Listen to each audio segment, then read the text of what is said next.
You're listening to the Young Talk podcast by First Church Young Adults.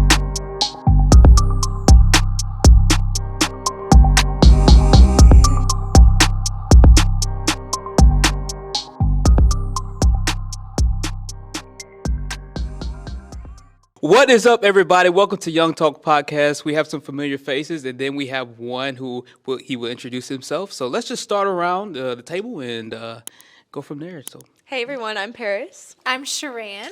I'm young Ev on the mic, back kicking with a freestyle. Now, and then you know me, Brandon.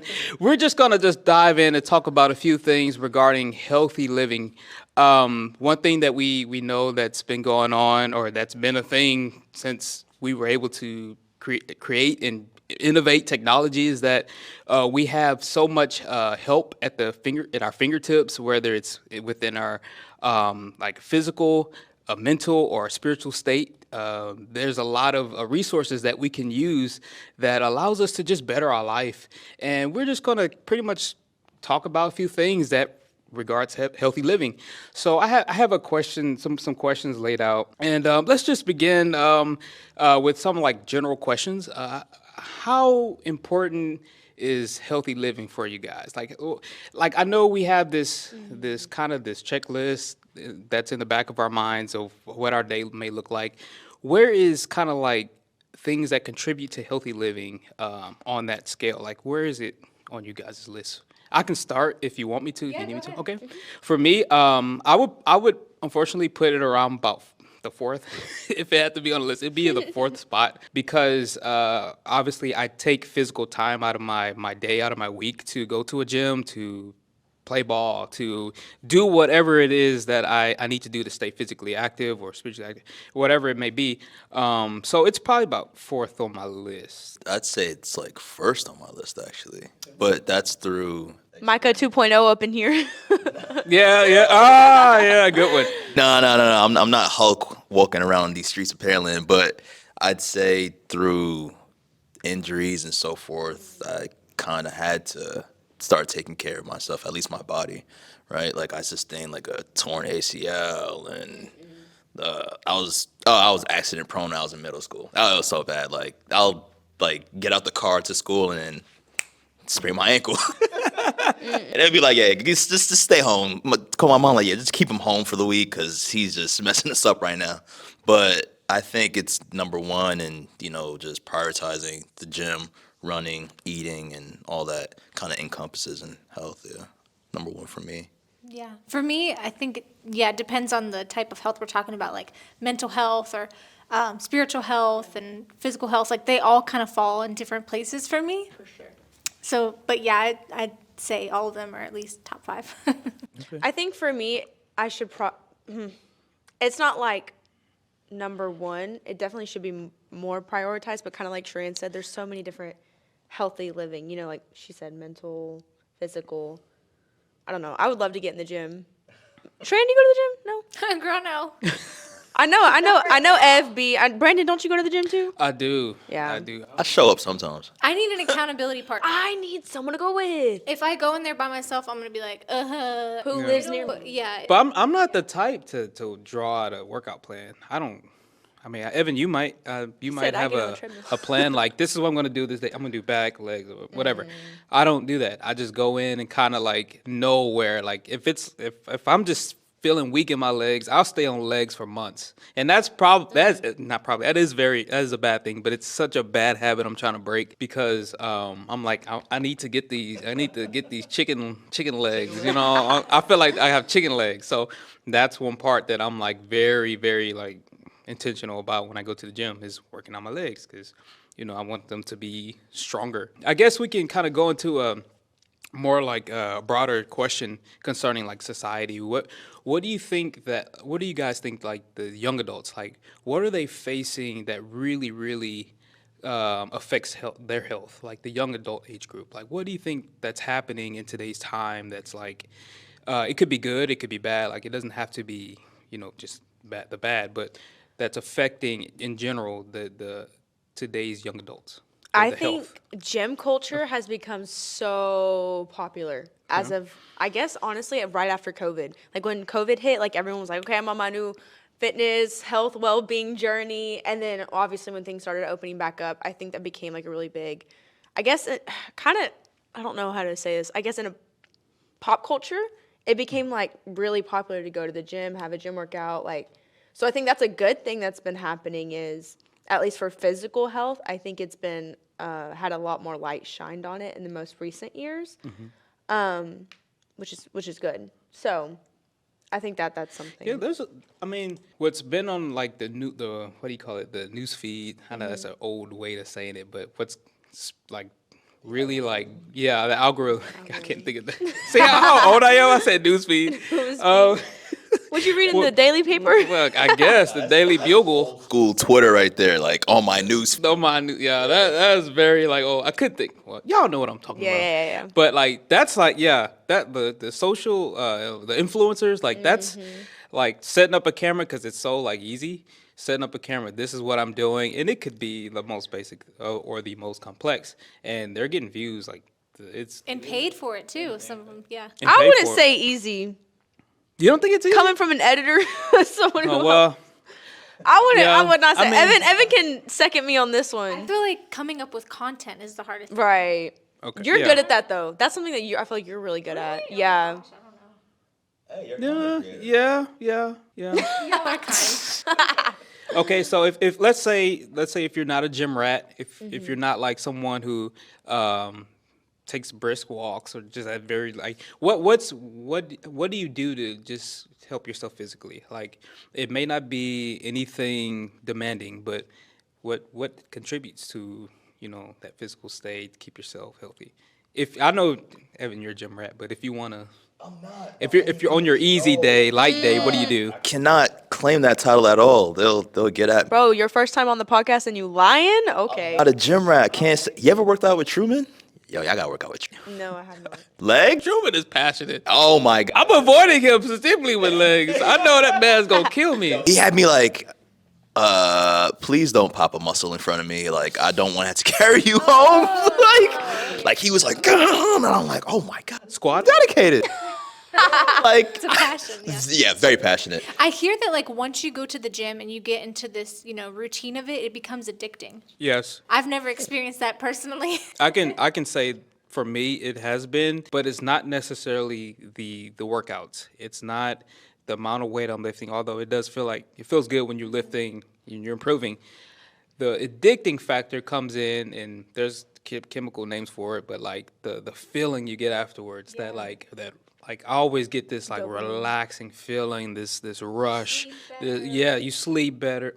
I love the way I feel afterwards. That's why I do. Because if that didn't come with the package, I'm not doing it. I'm not lifting no weights. Well, I think it's funny. I know a lot of my guy friends, they're like, I don't need therapy. I go to the gym. So I definitely think it's become one of those things where it's like, you can let go of all your anger, your stress. So in a way that can be really awesome. So we're talking about physical health and stuff. What about like what you eat? Are you guys healthy eaters, or do you guys typically keep like a balanced diet? Oh, strict. 1 meal a day. What? I eat 1 meal a day. Right, but I'm getting my calories in that I need. And It's a one big one meal? Explain this. not like big. Okay, so I wake up, I go to school 8 a.m. every day. I'll bring like a granola bar if I get hungry, because sometimes I get snacky, and I drink a whole bunch of water throughout the day. And then I get home from school around 3, and that's typically around 3:34 when I eat. And then I'm full. Like, I'm not hungry. I sleep better. I'm less bloated all the time. But yeah, making sure I get my water intake has been really like, that's the main thing. Yeah, for sure. Like 1 gallon, right? Yeah. Yeah, but like, what is this meal though? Yeah, that's what I I'm mean, it's thinking. different. I mean, it's different. What's the secret? It's different. I mean, whatever my mom makes. Most of the time, Okay. I mean, we white. Like, come on now, we got chicken up in there, green beans. You know what I'm saying? With seasoning. What's seasoning? Give me some salt and what was that? All-purpose. Oh, season. Nah, my mom's a good cook. Ask anyone. Anyways, That took me out. That caught me off guard. I'm sorry. Okay, continue. I'm sorry. Don't mind me. I'm just. Brandon, how's your diet? Woo, man. I would say because I go to the gym and because I about 2 or 3 times a week. That's what I try to do. I don't really have a diet plan, y'all. I'll be honest. But one thing I have been doing is whatever I eat, I just feel like I can offset it with a salad. So It's balanced. I'm telling you, it's balanced. I mean, it could be the junkiest of foods, but if I get a salad, I'm healthy. We good. I'm good. Maybe an Like a apple Big too, Mac with the Diet Coke. with the Diet Coke. It's Damn. okay. It's balanced. Salad dressing may have too much. Salad may have too much dressing on it, but it's all right. It's still greens. I consider that a win. I really do. But I know I don't really have a diet plan. It's just a matter of moderation. If I'm gonna eat out, it's like I've had too many the burgers this week. Let's try something else. You can feel it. Yeah, I feel You sick. can feel it. You can feel it. And then what I like about Paris, the whole idea of the one meal thing is awesome because it gives your body a chance to digest Yeah. all of the food that you've consumed. So I do like the idea. Here's the difference. For someone like Evan or maybe Brandon who goes to the gym, that would not be okay. But for me, who I don't work out as extensively as you, it's okay. Like, and I've read so much about it because everyone's like, "Oh my God, that's so bad for you." I'm like, no, do the math, do this research about it, based on like the amount that I'm working out and the food and the calories that I'm intaking, my protein. It's healthy for my body specifically. You just have to know your body and all that, but. For me, it works, and it's healthier for my lifestyle. Do y'all have like anything that like a viewer that someone viewing this podcast, listen to this podcast may have like they want to start but they just kind of don't know where? Do y'all have like any like a small like do this or try this? Just Get a good playlist. just getting started. Wait, are you yeah. just talking about working out? Yeah, just working out. Like they're thinking of starting, but they just probably need that one little kick. Get noise cancellation headphones. I'm telling you, it starts with the music. Game changer. I feel like the hardest thing is just getting to the gym. That's Like, easy. just- Yes. You also don't have to have a gym. That's the thing too. I feel like just making yourself do it, getting to the point where it's like, no, I'm not doing this because I want to. I'm doing this because I need to. Right. I don't know.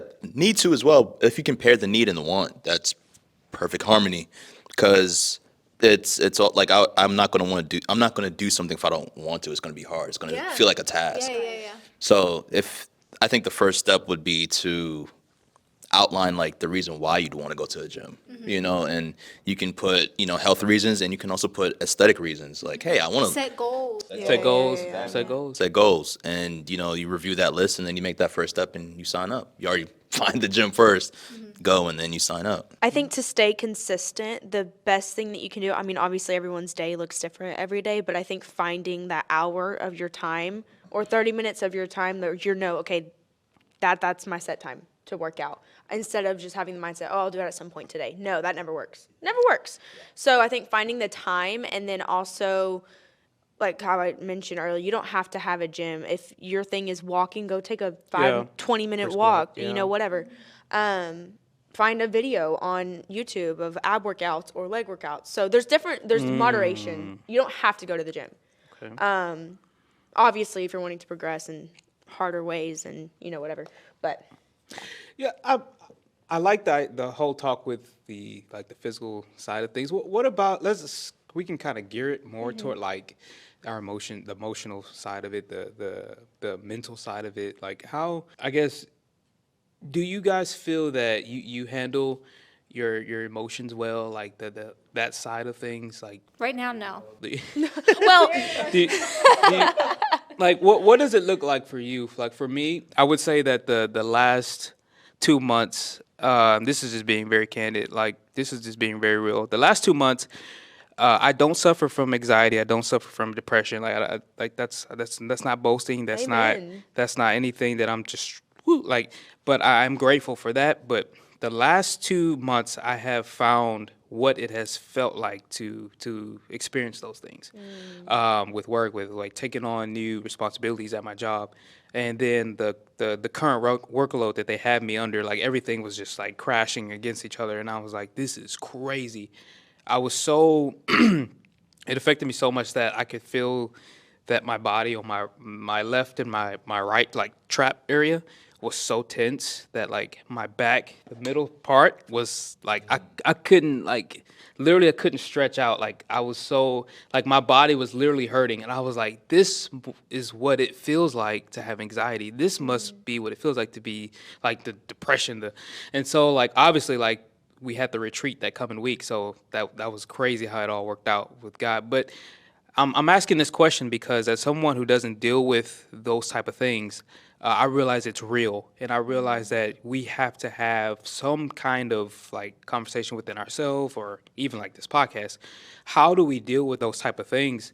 And so my question would be, what does it look like for you guys handling the emotional, the mental side of like healthy living when it comes to the good or the bad, whichever side you want to pick? It's a learning process. You try different methods and see which one works. Well, healthy methods. For me, you mentioned the past 2 months for you. For me, moving here, like, Ooh, yeah. I know what to expect. Like, The acclimation period was crazy. It was a roller coaster. For those who don't know, Evan's from New York. Boom, bap. can you say you got to give it to him one time? You got to say it one time. How y'all doing? From New York. Yeah. Born and bred. 24 years where I laid my head. So Bro, we're This guy- practicing that. This guy has it, man. He has a swag, man. That's it. I don't even know swag. Swag's not even the word. These are the drip. I don't know. Drip. Oh my. Where's Matt, man? But anyway, sorry. Go for it. Sorry.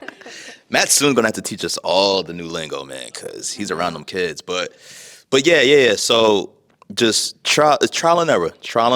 I do therapy. During that process, you're alone with your thoughts, and what really helped me was a lot of messages that were being preached here. Like, I mean, they were just in that vein, talking about not being alone, joining small groups, and having an accountability partner and checking in and so forth. Right now, I think I've definitely found the solution and what helps for me. And your mental is important. It's important. There's a book, As a Man Thinketh. So in his heart, so is he. Yeah. Yeah, the Bible talks about your mental state a lot. It's very important. Even if I'm sure like on Instagram, a lot of influencers, they say, the key to success is if you think about it, whatever have you. But that's just to show how important your mind state has to be. And, finding that place where you find peace, there's nothing that measures up to that. So your mental health definitely important, and I think I've definitely found that spot where I'm like, yeah, I'm in a good place. Anyone wants to add here? Yeah, that's really good. I was just going to say, I was thinking, when I feel like the most anxious and just the most down is when I feel lonely.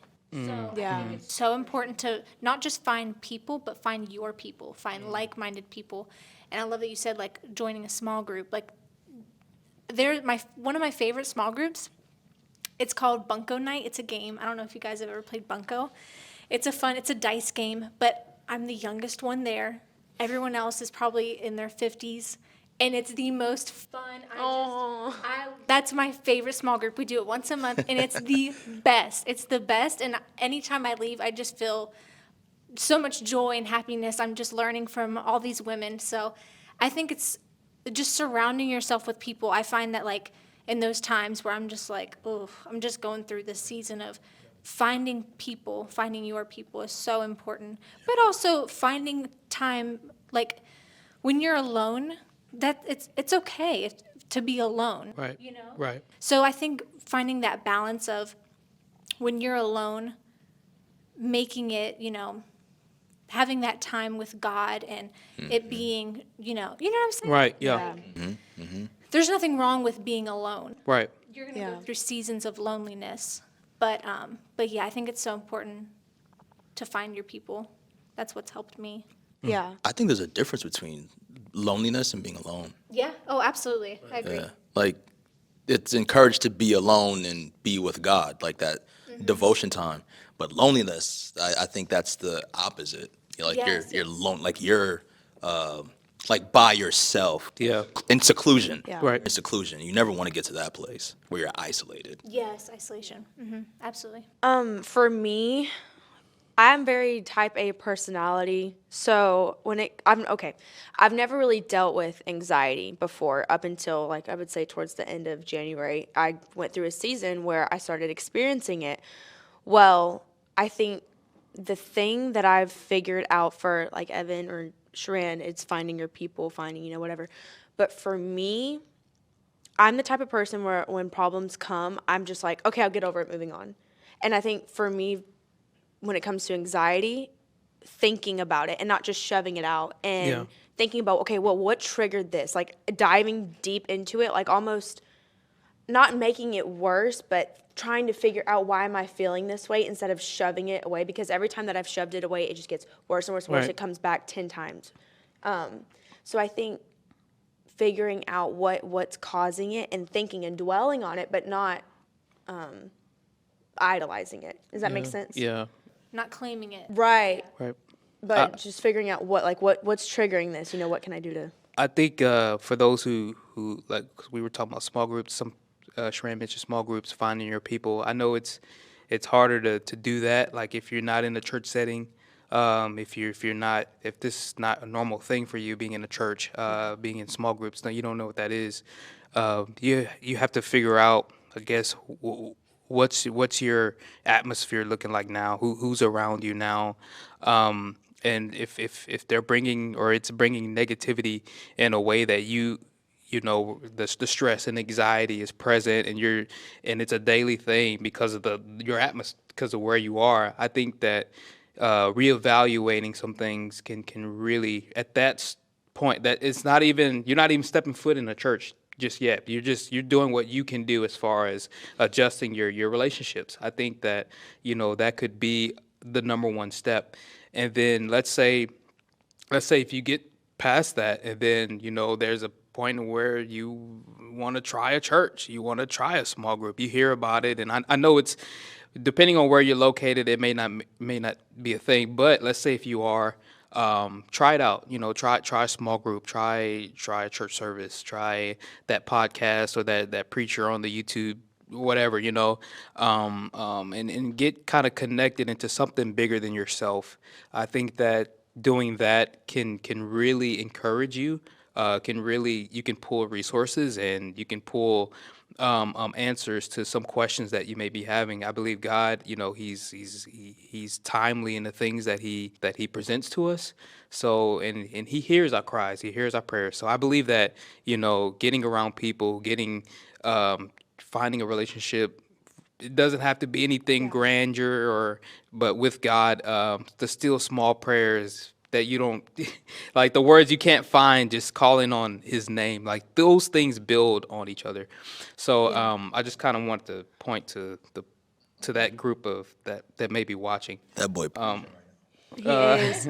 Well, yeah, I was actually going to say this past Friday, I volunteered at the Houston Food Bank for the first time. And while I was there, I was like, oh my Lord, like there were so many people. I was so shook about how many people were volunteering, right? And so I actually met a lady who we started talking. I'm like, why are you volunteering? She asked me, and I told her, I'm here for a school project. I was like, what about you? She was like, well, I just felt like I need community. And so I think, like you said, like if you're not in that church atmosphere, finding something, like if you want to volunteer at a food bank, like there's people that you can connect with outside of, I guess, a church setting, not, so. It's something about serving in something that's bigger than you. It gives you purpose, and it may not give you that answer or that feeling of freedom right then and there, but I believe that you're taking steps, one day at a time. My thing is one day at a time. Like I don't, it doesn't matter what the situation is. I literally had to live that 2 months ago. I literally had to live one day at a time. Even I'm in church, like we do this, like we do this, but we're not exempt from hardship. We're not exempt from the hardships of life because we're living for God. If anything, it's going to be quite quite more intense. Right. But anyways, I kind of want to steer back back to our next section. So we kind of already hit kind of like the spiritual side of things. We kind of already dealt with it, but for those who are looking at this podcast and may not be familiar with church, God, or prayer reading, how would you define spiritual health? Like for those who are watching, how would we define it for them? Like what would you say spiritual health is? Like we talked about the physical, we talked about like the mental side of it, emotional side of it. How would you define it? Like your spiritual health? Like what does that mean? I'll start off. Let's pull out the dictionary. I mean, Yeah. so I view it as simply as your relationship with God, like your spiritual health, like how are you stewarding your relationship with God? If for those who are in church, and then for those who might have are out on the outskirts and thinking about it, like what are you how are you like are you interested, like are you intrigued, is there something that's you might want to know more about, like the baby steps of living a spiritual life. Like how would I would view it just as relationships. Like we all have relationships with, whether you're dating or just simple friendship. I view it as spiritual living. Like the well-being of it is like how well is your relationship with God? That's the very basics of it, if that makes sense. I don't know if y'all have anything to rebut on that, or I completely agree. I couldn't have said it better. Yeah. I think it's your walk with God, yes, but I also feel like your spiritual life, your spiritual trajectory is also the words that you speak, the things that you entertain. So, like, for instance, the music that you listen to every day, like, that's things that are all your spiritual health is, what are you entertaining? right. So, like, yes, you can have a relationship with God, quote unquote, and then the next minute you're like listening to trap or rap. You know what I'm saying? So I think it kind of feeds into a lot of different things, like the way you speak, your positivity, your negativity. That's all part of your spiritual health, I agree. aside from your prayer life with God. Absolutely, absolutely. I think obviously we are Christians, so our point of view is Christian based. So I would bring up in the word where it says putting on the mind of Christ, and that is spiritual in itself, because when you receive the Holy Spirit and you're walking with God, and even that action, putting on the mind of Christ, what does that look like, right? And I would say that looks like prayer, reading the Word, communing with God, and that's spending time in devotion, and like you articulated, Paris, what you feed yourself is what's going to come out. So if we mirror that back to eating, whatever you put in your body is what's going to be displayed. Whatever you're doing with your body, whether it's going to the gym, walking, whatever, or being non-active, it's going to be displayed, right? And spiritual health is super important because you're feeding the inside of your mind. Yeah. Yeah. It's your mind intake. It's the food that's being eaten in your mind, your thoughts. As I said, as a man thinketh, so is he. As a man speaketh, it's what's going on here, and that's all starts in the spiritual. What you're putting in, and obviously as Christians, we want to exercise the word and the treatment in the word. That's our workout plan: prayer, fasting, reading the word, and communing with God. Well, I got two more areas, or two more questions, I should say. And y'all kind of already hitting on it. Like, basically, I guess, the question was going to be, how could you improve your spiritual health? But you already hit pretty much on prayer and fasting. If there's anything y'all want to add to it, y'all can. But I would say what has helped for me in growing, and this may even help those who are trying to get better at praying or whatever, but focusing on others, like praying for others, like I feel like that's brought my prayer life, my relationship with God even closer because like I'm genuinely wanting these people to experience victory, to be victorious, to be triumphant in their trials, tribulations, and things of that nature. Since we already answered that one, what are some things you would encourage someone beginning their relationship with God to do? We've kind of hit this in one podcast, but I kind of want to bring it again, just for the viewer that's outside, looking in. So I'm asking, what are some things you would encourage someone beginning their relationship with God to do? I feel like I would encourage them to develop a prayer life. I feel like starting early is very important.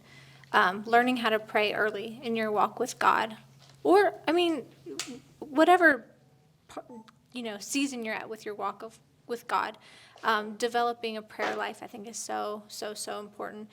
And that's the one tip that I would give. I would just say staying consistent with it every day, whatever that may be, whether it's prayer, fasting, reading your Bible. Just like we talked about earlier, making out that time every day to stay consistent is what I would say. Okay. I think Sharon said it beautifully. Find your tribe, man. Find your people. You got to find, especially as a newborn Christian and just being introduced to the faith, find like-minded people early. Spiritual accountability. Spiritual accountability. And that's how you learn and grow at the same time when you're with somebody, having that accountability partner. Like going to the gym with somebody else and you're both seeing the progress as you guys are consistent and going on. It's the same thing with being a Christian, being introduced to Christianity and spiritualism. Don't walk this walk alone. It's not to be walked alone. Jesus had 12 disciples with him. That's true. Right. Exactly. I'm gonna end it on that note, and I'm gonna just say at the very best, don't beat yourself up. If you have questions, that's part of life. You're not gonna get, God. He knows all. He sees all. But things are answered in time. So if you have the questions and you feel like they're not being answered, just be consistent. Start with the small prayers daily. He does hear the cries of his people. Right. And with that being said, I hope you guys have enjoyed this podcast with Young Talk. We're excited to have to be doing this. Please catch us in our next podcast. Like, comment, subscribe. Share this to everyone, anybody, and we'll see you guys in the next one. Thank you for listening to the Young Talk podcast, where we talk about Christ and culture. We upload a new episode every Friday, so see you next week.